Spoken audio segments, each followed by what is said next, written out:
Dans cet épisode du Mentorship 2022, ICT nous parle de l'importance du Higher Time Frame, ainsi que du lien fort qu'il y a entre les différents marchés et de comment cela peut influencer nos trades. Premièrement, les Higher Time Frame comme le H4, H1, M15 sont extrêmement importants car ils nous permettent de voir le comportement du marché à différentes échelles. Et vous remarquerez que souvent, ce sont les mêmes modèles de prix qui se produisent. Pourquoi? Car le prix est fractal. Cela veut simplement dire que les modèles de prix que nous avons en M15 peuvent également être identifiés sur des unités de temps plus petites comme du M3 par exemple. Par conséquent, les Higher Time Frame nous permettent d'avoir une vision globale du marché et donc de l'endroit où le prix pourrait potentiellement aller. Les Higher Time Frame nous permettent donc de définir le biais actuel du marché et nos attentes sur une période de temps donnée. C'est exactement pour cette raison que vous verrez tout le temps ICT commencer ses analyses par des unités de temps assez hautes, comme du daily ou du H4. Dans son exemple, ICT se rend en daily sur le marché du Nasdaq, ce qui va lui permettre de définir ses attentes concernant les potentiels mouvements que le prix pourrait faire. En un coup d'œil rapide sur ce marché en daily, on peut facilement définir si le biais est plutôt haussier ou baissier et repérer les zones où le prix peut revenir. Après avoir fait cela, nous pouvons passer sur une période de temps plus courte et se rendre en M15. Sur cette période, ICT repère plusieurs éléments importants. La Buy Side Liquidity, ici tracée en bleu, et la Sell Side Liquidity, ici tracée en rouge. Pour autant, il ne s'agit pas seulement des seules liquidités présentes ici. Si je vous trace cette ligne ici, pourriez-vous me dire pourquoi il s'agit d'une zone importante de liquidité? ICT nous indique que dans ce cas, il faut réfléchir comme un retail trader. Qu'est-ce que voit un retail trader ici? Il voit deux highs dans une même zone. C'est donc clair ici, il voit une résistance. Par conséquent, lorsque ce retail trader va prendre un trade, il va placer son stop au-dessus de cette zone. Pour nous, cette zone tracée ici sert donc de première target de prix car nous savons que cette liquidité ne va pas être laissée par le marché. Donc, nous pouvons prendre cette zone comme cible à court terme. Mais si nous souhaitons un objectif intraday plus long, nous avons cette Buy Side Liquidity. Ce qui est intéressant sur ce graphe, c'est la manière dont le prix fait toujours les mêmes mouvements avec précision. Si ça va un peu trop vite, ce n'est pas grave, vous trouverez les notes de cette vidéo téléchargeables gratuitement en description. Si vous avez regardé les précédents épisodes du Mentorship ICT que j'ai fait sur la chaîne, vous savez maintenant que l'on utilise beaucoup la zone des 50% du Fibonacci pour déterminer le prix médian de notre range. Si nous faisons le test ici, de ce high à ce low, on remarque que le prix médian se trouve où? Pile sur la zone de liquidité ici, où se trouve également ce fair value gap. Donc au-dessus il y a le premium et en dessous le discount. On achète dans le discount et on vend dans le premium. C'est exactement ce qu'a fait ICT dans cet exemple.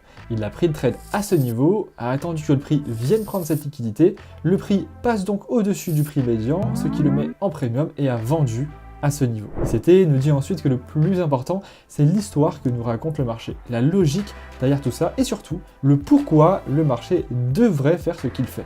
D'où l'importance de venir en high time frame et d'analyser le biais, la liquidité et les potentiels mouvements. Bref, suite à ça, ICT décide de nous détailler son trade et de passer en low time frame en 2 minutes.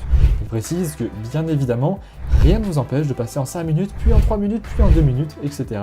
etc. Mais pour son analyse, il est passé directement en 2 minutes. Sur son graphe en M2, ICT met en évidence le fait que le marché passe en dessous de la Sell Side Liquidity. Donc, le marché est venu prendre cette liquidité.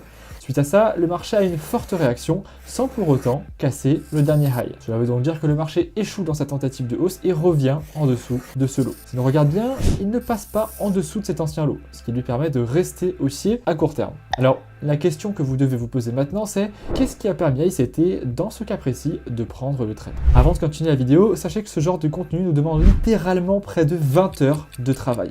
Alors, si cette série de vidéos vous plaît, abonnez-vous, ça nous fera plaisir. C'est vrai, quand on y regarde de plus près, il n'y a aucun feu vert pour prendre un trade à ce niveau. Pas de changement de structure, pas de fair value gap entre deux displacements, ici il y a un VG mais on ne revient pas dedans. Bref, il n'y a rien. Mais vous connaissez ICT, il ne laisse rien au hasard. Pour comprendre ce trade, vous avez raison, il n'a rien vu sur le marché du Nasdaq. Mais il s'est servi de l'analyse du S&P pour prendre position. Donc, il se rend sur le graphique du SP500 en M15. Ces marchés sont corrélés, de ce fait, les mouvements sont similaires à quelques détails près. On repère la même chose que sur le Nasdaq, nous avons notre Buy Side Liquidity ici et notre Sell Side Liquidity ici. On vient bien casser la Sell Side Liquidity ici avec un marché, comme on peut le voir, très volatile. Il passe en M2 et c'est là que ça devient intéressant. Qu'est-ce que nous remarquons ici? Un market structure shift oscillé avec notre displacement low ici et notre displacement high ici. Et dans ce market structure shift se trouve bien un fair value gap dans la hausse brutale du prix. Le prix revient pile dans notre fair value gap et c'est à ce moment que nous pouvons prendre un trade. Mais attention, ICT ne prend pas le trade sur le SP500 car il préfère la forte volatilité présente sur le Nasdaq. Il prend donc le trade à ce niveau dans cet order block sur le Nasdaq. Pas besoin de fair value gap, pas besoin de market structure shift car toute l'analyse est faite sur un marché qui évolue de la même manière que le SP500. Concrètement, le SP500 est utilisé dans ce cas précis comme un indicateur pour prendre un trade. Et pour confirmer son analyse, ICT utilise un autre concept, les divergences inter-marchés. Il précise que l'on ne peut pas prendre un trade en se basant uniquement sur les divergences. Elles permettent uniquement de confirmer une idée que l'on avait déjà avant de prendre le trade. Ce que l'on cherche ici, c'est donc une cassure dans la corrélation des prix qui sont censés évoluer de la même manière, comme on le voit sur le graphe ici. En premier, en bas, nous avons le S&P qui est sur un biais descendant, de la même manière que le Nasdaq juste au-dessus. Mais le Dow Jones, tout en haut, lui, réalise un plus haut que le précédent. Qu'est-ce que cela signifie? C'est important de comprendre ce qu'il se passe ici. Le Dow Jones ne réalise pas de l'eau plus bas parce qu'il y a beaucoup d'acheteurs qui entrent en position.